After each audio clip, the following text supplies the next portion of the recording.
Should we talk about how the media is sympathetic to the extremists? Oh my gosh, yes. Oh yeah. Check this one out. Oh. From BuzzFeed, these two lawyers face up to life in prison for allegedly burning an empty cop car.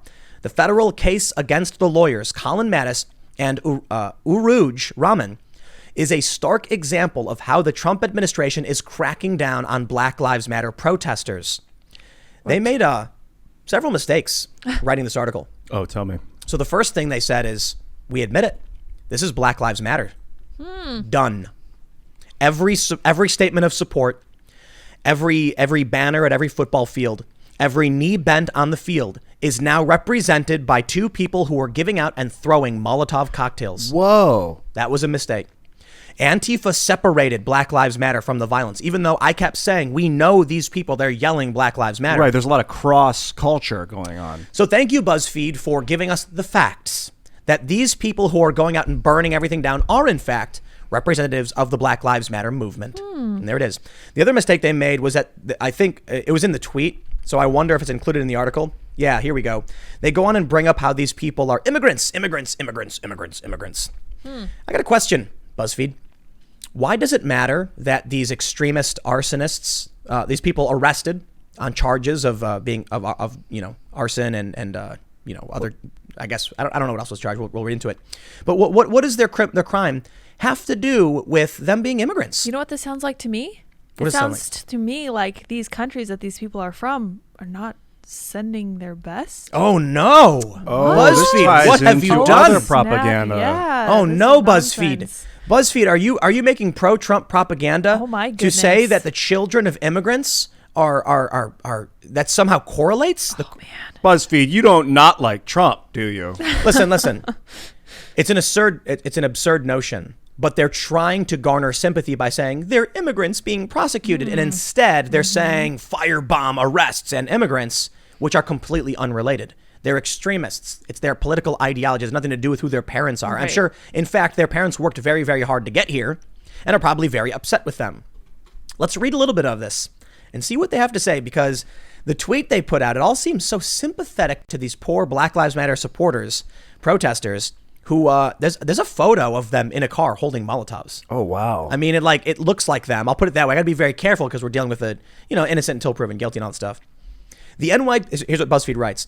The NYPD van on a Brooklyn street was banged up and empty, a battered steel shell with shattered windows and a mask of spray paint shortly before 1 a.m. On Saturday, May 30th, the fourth straight night of nationwide protests against police brutality, a Molotov cocktail set it ablaze. A surveillance camera perched outside the NYPD's 88th precinct down the block captured the incident, including a tan Town & Country minivan at the scene. Around 10 minutes later, officers pulled over a vehicle fitting that description. Colin Ford Mattis, 32, was at the wheel, and Uruj Rahman, 31, was in the passenger seat. Officers found a lighter, a tank of gasoline, and a bottle stuffed with toilet paper in the back seat. Rahman and Mattis were handcuffed and transported into holding cells at the NYPD headquarters. 2 of 23 people arrested in Brooklyn that night for actions connected to the protests against police brutality. They're facing life in prison, and based on what BuzzFeed just wrote, I kind of think they'll get convicted. So for burning an already blown out van, they're going to get life in prison? Did it say it was already blown out? Yeah, they said their windows were shattered. It was spray painted. It was a husk. Oh, sure. Yeah, for throwing Molotov cocktails. It's still state property. It's not about the damage to the vehicle.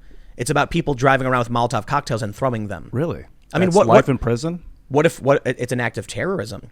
Yeah. They're doing it for a political cause. I don't know. It's an interesting question because I'm not sure I like the idea of crimes on top, like motive crimes. But what if there was somebody like in the car? They wouldn't have known. No, that's hardcore. It was some other woman, I believe, who threw a Molotov at a car, at a van full of... That person should get maybe charged with life in prison, I think, for trying to kill a bunch of people. The issue is, you're going to go out with Molotov cocktails throwing them. It doesn't matter if you were like, don't worry, I'll do my best not to engulf someone in flames. You can charge someone and arrest them, charge them with life in prison, or charge them and then, give them life in prison and then let them out also. Yeah, they could get parole or something. If they change their ways. I mean, 45 years or life or whatever they're saying, that's really harsh. But I wonder if the reason they're doing it is because setting an example. Maybe, dude. Maybe they have to. Yeah. Check this out. They say the case against Rahman and Mattis took a different track because the incident involved an explosive device, a specialized unit of the NYPD officers and FBI agents called the Joint Terrorism Task Force, formed in 1980 to root out threats to national security, spearheaded the investigation. Within hours of the arrest, before Brooklyn prosecutors had even begun writing up charges, FBI agent Kyle Johnson submitted a criminal complaint in federal court, and federal prosecutors informed local authorities that the U.S. Attorney's Office for the Eastern District of New York was taking over the case. No one knew it at the time, but this was one of the early moves in a widening federal crackdown against Black Lives Matter protesters across the country. Whoa. They just made a very big mistake. Oh, another one. Oh, yeah. Oh, boy. Antifa's out the window. Mm-hmm. All of this is now overtly Black Lives Matter. Interesting. That's it. It's not Antifa violence. I've been thinking it's Black Lives Matter the whole time. I mean, not the whole time, but it's not like they're mostly peaceful. I mean, they're mostly peaceful, but a lot of these protests... Mostly peaceful. Yeah, they've just been blending together in my mind. I can't tell which is which. People go out there, they dress in black. Some people have really good intentions, and some people are blowing stuff up, but they're all out there together. Honestly, if you have good intentions, you're completely overruled by the people who... Just takes a few to have bad intentions to totally guilt by association when you're in a crowd like that. Dude, these people are getting locked up forever. Look at this. They say, when it came to Rahman and Mattis and the alleged crime of burning an empty and already damaged police vehicle, the U.S. Attorney's Office brought charges so severe they carry a mandatory minimum sentence of 45 years in prison. Oh, wow. And a maximum of life. A potential punishment one former federal prosecutor called ridiculous, another called out of hand, and a third described as an extreme tactic to send a message to other protesters. Maybe that's the case. Sending a message. I don't know, man.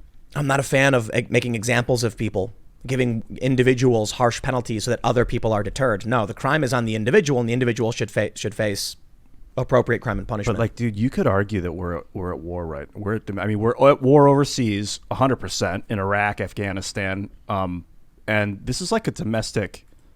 Like George Washington would execute. This is stories that I've read. I don't know 100% a lot about it, but if someone would try and throw down their weapon and not fight, he'd have them killed. He'd execute them. George Washington? Yeah, commander of a military. If their soldiers start to refuse to fight or do whatever, you have one killed to show the other ones if you do that, you're going to die. I don't know about that. So that sounds brutal. Yeah, you have to. Otherwise, the troops will stop fighting, and then you lose the war, and everyone dies. Yeah, but if you do that, then morale drops to zero. No, that's a way to spark morale because morale's dropping, so you got to whip everyone back into shape. That's not good morale. Talking about authoritarian... No. Have you seen the meme, the beatings will continue until morale improves? That's hilarious. No way, dude. This is about raising morale, the populace having faith in the police and in the judicial system. This is sending a message for the election. They want this story from BuzzFeed. All of these law and order types want everyone to know you go out with Molotovs during a riot, they're going to lock you up forever. Yeah, so man. I'm inclined to agree with Ian here because it's not necessarily about increasing morale for the people, but it's about increasing confidence in the system and in the feds and in the fact that the rule of law will actually come to fruition, unlike in Portland. And showing that the power lies in the government, not you. Right. So when it came to the Washington, D.C., the White House protest, where they cleared out all the people in front of the White House, you guys remember that? Yeah. And then they were like, Trump did it for a photo shoot. And they're like, Trump didn't do it at all, some people said. What? No. They were like, Trump didn't do that? I mean, I just saw the most ridiculous... Hold on. So the official story is that Trump had nothing to do with the clearing out of the protest. There were two things that happened. There was a time frame set on when the protests were going to be cleared out, and Bill Barr said he's the one who told him to clear it out. Trump then did a photo shoot. Those are the facts. Okay. So the left is making the assumption Donald Trump ordered it for his photo shoot. Trump might have had no idea. Okay. Someone might have been like, "Oh, they're the protests are going to be leaving," and then Trump was like, "I don't know. Let's clear them out because the president's going in." Trump's probably watching Fox News and he's sitting there and he's eating his McDonald's. And I don't mean that direct in a disrespectful manner. He literally does this. And then someone said, "Mr. President, your 7:00 photo shoot in front of the church." Oh, okay. But and he gets up and walks out. Regardless, peaceful protesters were like smoke grenaded out to get the president in for a photo shoot. No, or they were knocked out with some assumption. sort. They were thrown out with some sort of violent dispersal tactic. The police dispersed them. Yeah, but it's an assumption that it was for Trump's photo shoot. Okay, just coincided with his photo shoot. So I don't even want to say that, because all we can say is what we know. The protests got cleared out. Trump then took a photo shoot in front of a church. I think it was the night before or the night before that, they had set fire to the famous church. Was it St. John's? I think St. John's, yeah, that chapel. It's a historic presidential church that, right across the street. They set fire to it, and Trump doing this photo shoot, I believe there's a good possibility it was intentional. They cleared out the protests so Trump could do this. I can't prove that. And of course, the media will claim they can. They say Trump did it for this reason. You don't know what Trump's motive was. He probably had it's possible he had no idea. But I'll tell you what he did. Taking that photo proved to the country, if they wanted to, they could snap their fingers and shut the protests down. Yeah. That was the point. He showed two things. The church stands. It was not burned down. And two, when the protesters are here and we say move, you move. That's what that photo shoot meant. So it's more messaging then. Right. So, in this regard, lawyers facing very serious charges is a similar thing. The government is in control, but the rioters will not They succeed. weren't rioting, though. Those people were peaceful. So if you're in a peaceful protest and the government says, we say you move, what are you supposed to do as a peaceful protester? You move. Because they have the tanks? And then you file a lawsuit.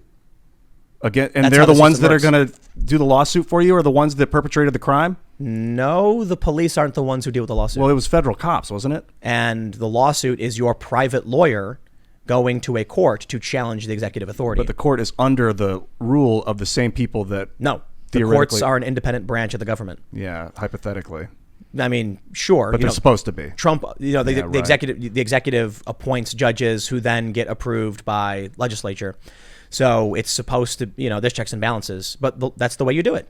If any one branch steps out of line, then you file a claim. I don't ask me how it works. If the courts, you appeal the courts, I guess, that's what you do. The court issues a ruling, say I appeal, and then it goes to the Supreme Court, and then stops. But if the cops do something wrong, you comply. If the cops, there's one dude who's arguing for the right. He's an activist in Milwaukee. He argues for the right to physically attack cops who try to arrest you, calling it defense. That's he said it was a quote from some site. I'm not familiar with the site, but it was called BostonReview.net. And this guy said, if a cop is violating your rights, you have a right to defend yourself from unlawful arrest. Well, who determines whether the arrest is lawful? Because nobody wants to get arrested and nobody thinks they're being legally arrested. They always yell things. I have not been read my rights, therefore the arrest is illegal. And then what? You're going to swing at a cop? Yeah, right. No. They don't have to read you your rights, dude. So I think I think it's about messaging. I do. Thanks for checking out this clip from the Timcast IRL podcast. We do the show live Monday through Friday at 8 p.m. So come back to check us out when we go live. Don't forget to subscribe, hit the like button, hit the notification bell, and we are also available on all podcast platforms for free if you want to listen to us there. Thanks for hanging out, and we will see you all next time.